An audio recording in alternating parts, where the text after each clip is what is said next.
नमस्ते। दीदी मुंहिंजो हिकु सवाल आहे। हा। त माण्हू चवंदा आहिनि दुनिया में करण कराइण वारो सभु भॻवान आहे। हा। इहा कहावत आहे कि कर्म करावन आप ही आप, मनुष्य के हाथ कुछ नहीं। हा। त मनुष्य कुझु बि नथो करे सघे। माण्हू चवनि था त पत्थर बि भॻवान जी मर्ज़ीअ सां थो हिले। हा। त हिन दुनिया में जेके एतिरा बुरा कर्म पिया थियनि, सभु कुझु ग़लति कम पिया थियनि, उहे छा भॻवान जी मर्ज़ीअ सां थींदा? त हिन में केतिरो सच आहे? थोरो हिनखे क्लियर कंदो? हा। ॾिसो, तव्हांखे प्यास लॻंदी त छा कंदव? वञी करे पाणी पींदव न। त इहो भॻवान जो हुकुम थियो कि भई तोखे प्यास लॻी थी त तूं वञी करे पाणी पी। कि खुदि ई शरीर खे प्यास लॻी त शरीर पंहिंजे उथी करे पोइ पाणी थो पीए। खुदि जो ई थियो न भई। इहा त जनरल ॻाल्हि आहे भई प्यास लॻे थी त पाणी पियो। ईअं थोरी कोई भॻवान हुकुम कंदो तोखे प्यास थी लॻे तूं वञी करे पाणी पी। ईअं हा, ईअं ई पंहिंजा जेका जीवन जा कर्म हूंदा आहिनि न, भई इंसान खे अॼु शरीर जी सुविधा जे लाइ जेको खपे उहो करे थो, है न। त उहो पंहिंजी पूरी महिनत लॻाईंदो आहे। भई बचपन खां ॾिसंदो कंदो, पढ़ाई कंदो, पोइ माण्हुनि खे ॾिसंदो उन अनुसार पढ़ाई जे अॻियां वेंदो, फिर नौकिरी धंधो कंदो, ओतिरो कमाईंदो, परिवार खे छा छा खपे उहो कंदो रहंदो आहे। हिन में भॻवान थोरी चए थो कि तव्हां इहो करो उहो न करो। भॻवान खे त माण्हू कॾहिं यादि कंदा आहिनि? जॾहिं दुख हूंदो आहे, जॾहिं कुझु मनोकामना उन्हनि खे पूरी करणी, मतिलबु पूरी खपे उहो मनोकामना अंदरि पंहिंजे जीवन में, त भॻवान खे यादि कंदो आहे। बाक़ी शरीर जी कमाई आदि रोटी आदि त ख़ुदि ई कंदो आहे। त प्रार्थना भॻवान सां कंदो आहे कि मुंहिंजो इहो कमु थी वञे, मूंखे एतिरी धन संपत्ति अचे, मूंखे एतिरो आशीर्वाद ॾियो, मुंहिंजी पढ़ाई सुठी थिए, मुंहिंजो परिवार सुठो थिए। त भॻवान छा कंदो आहे? भॻवान आत्मा में शक्ति भरदो आहे कि भई पाण सचे मन सां अगरि उनखे यादि करूं कि भॻवान मुंहिंजो इहो कमु थी वञे, भॻवान बि छा कनि? भॻवान त सभिनि खे शक्ति ॾियण लाइ राज़ी आहे। लेकिन जॾहिं पंहिंजो मन हुन परमात्मा सां लॻे तॾहिं उहो शक्ति तव्हांखे ॾींदव।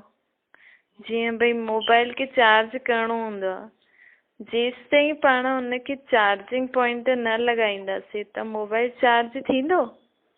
न थींदो न। हुनजे लाइ सुठो, जेसि ताईं अच्छी सुठी इलेक्ट्रिसिटी नथी अचे, सुठो चार्जर नथा लॻायो, तेसि ताईं हुनजो चार्जिंग न थींदो। कंपनी बि ॾिसंदो आहे। उहो ई परमात्मा सभिनि खे शक्ति ॾियण लाइ तयारु आहे, लेकिन पंहिंजो मन हुन सां लॻे तॾहिं उहो पंहिंजी आत्मा में शक्ति ॾींदो आहे। भई शक्ति छा ॾींदो आहे? सुठा वीचार, निर्णय शक्ति ऐं उहो कर्म करण जी शक्ति पाण में ॾींदो आहे। त उन अनुसार पाण पंहिंजे जीवन में कर्म कंदा आहियूं। लेकिन माण्हुनि छा सम्झी छॾियो आहे कि इहे सभु भॻवान थो कराए। लेकिन जो पाण सुबुह सुबुह जो कोई पूजा पाठ कंदो आहे, कोई माण्हू चईंदो आहे भई असांजो पंडितनि खे चईंदो आहे असांजे इहो एतिरे जो भोग लॻाईंदासीं, असांजे लाइ ईअं पूजा करे छॾिजो, एतिरी करे छॾिजो। त हुन समय भॻवान पैसे खे त नथो ॾिसे न, भई हिन मूंखे एतिरे धन जो पैसो लॻाई। भॻवान खे त छा नज़र ईंदो आहे? भॻवान खे त सचे मन जी यादि खपे। जेतिरी तव्हांजी सचे मन जी यादि हुन वटि पहुचंदी, ओतिरी पाण खे शक्ति मिलंदी ऐं हुन अनुसार पाण कर्म कंदासीं। ठीकु आहे? त भॻवान पाण खे शक्ति ॾींदो आहे। माण्हुनि खे उहा शक्ति त नज़र न अची, लेकिन इहे सम्झी विया आहिनि भई असांजो कमु पूरो थी वियो त करण करावनहार केरु आहे? भॻवान आहे, उहो ई करे थो। परंतु करण वारी त आत्मा शरीर द्वारा आत्मा थी करे न शरीर द्वारा कर्म। भई तव्हां मोबाइल खे चार्ज कयो, चार्ज त करे छॾियो, लेकिन उन मोबाइल खे तव्हां सुठे कम में भी यूज़ कर सकता आहियो, गलत कम में भी यूज़ कर सकता आहियो।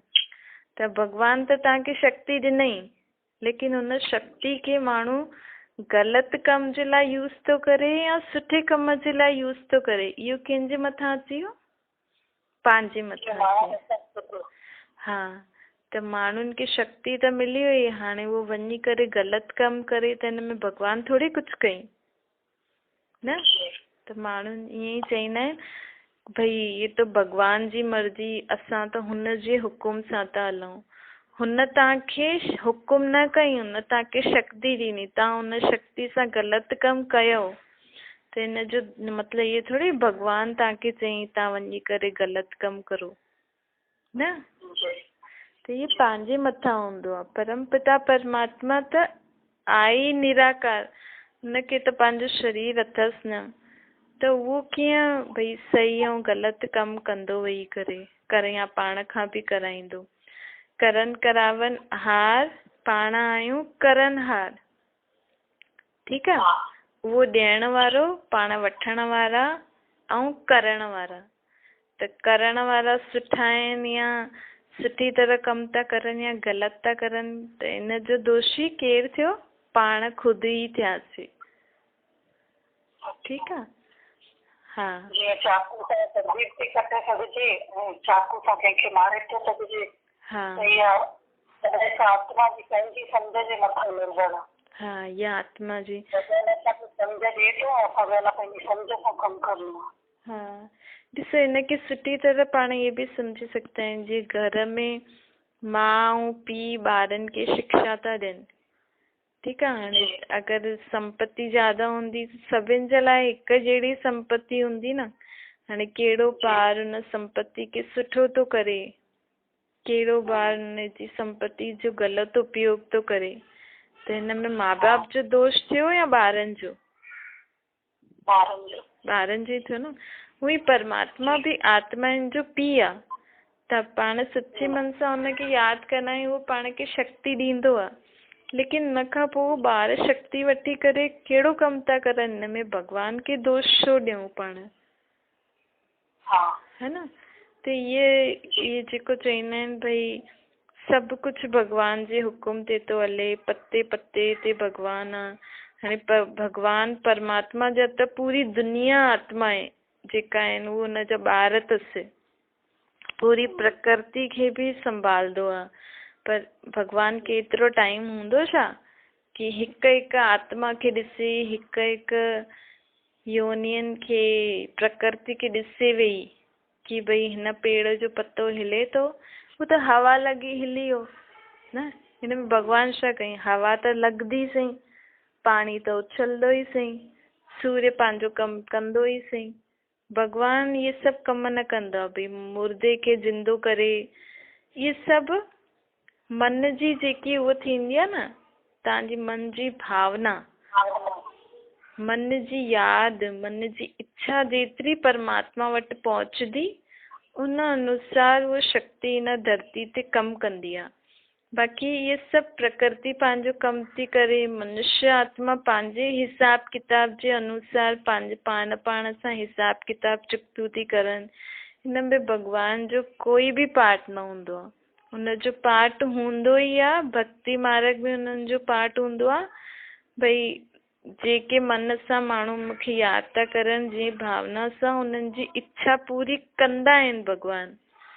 ऐं हाणे कलयुग जे अंत में हुननि जो मुख्य कर्तव्य हूंदो आहे नर्क खे स्वर्ग ठाहिण लाइ हिन धरती ते अची करे शिक्षा ॾींदा आहिनि। परमात्मा पीउ ठही करे पाण आत्माउनि खे शिक्षा ॾींदा आहिनि, शक्ति ॾींदा आहिनि।